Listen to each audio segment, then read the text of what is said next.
माघ महात्म्य में 11वां अध्याय।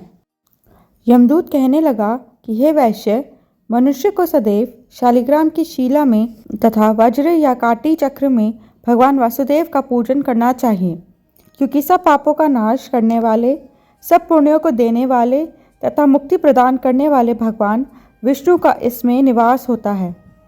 जो मनुष्य शालिग्राम की शिला या हरि चक्र में पूजन करता है, वह अनेक मंत्रों का फल प्राप्त कर लेता है।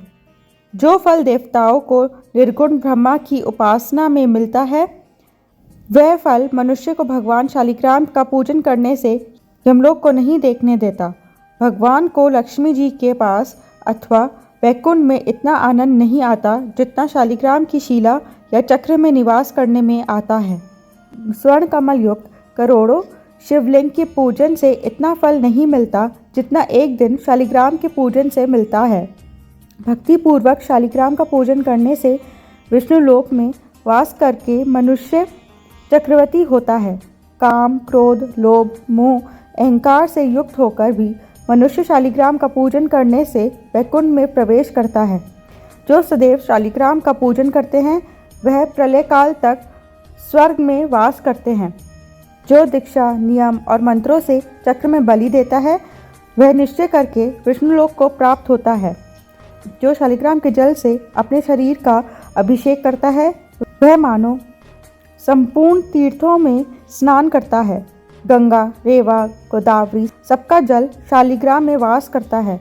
जो मनुष्य शालिग्राम की शिला के सन्मुख अपने पिता का श्राद्ध करता है, उसके पितर कई कल्प तक स्वर्ग में वास करते हैं। जो लोग नित्य शालिग्राम की शिला का जल पीते हैं, उनके हजारों बार पंचगव्य पीने से क्या प्रयोजन। यदि शालिग्राम की शिला का जल पिया जाए तो सहस्त्रों तीर्थ करने से क्या लाभ। जहाँ पर शालिग्राम है, वह स्थान तीर्थ स्थान के समान ही है। वहाँ पर किए गए संपूर्ण दान होम करोड़ों गुना फल को प्राप्त होता है। जो एक बूंद भी शालिग्राम का जल पीता है, वह गर्भाशय में नहीं आता। शालिग्राम शिला में जो कीड़े मकोड़े एक कोस के अंतर पर मरते हैं, वह भी वैकुंठ को प्राप्त होते हैं। जो फल वन में तप करने से प्राप्त होता है, वही फल भगवान को सदैव स्मरण करने से प्राप्त होता है। मोहवश अनेक प्रकार के घोर पाप करने वाला मनुष्य भी भगवान को प्रणाम करने से नरक में नहीं जाता।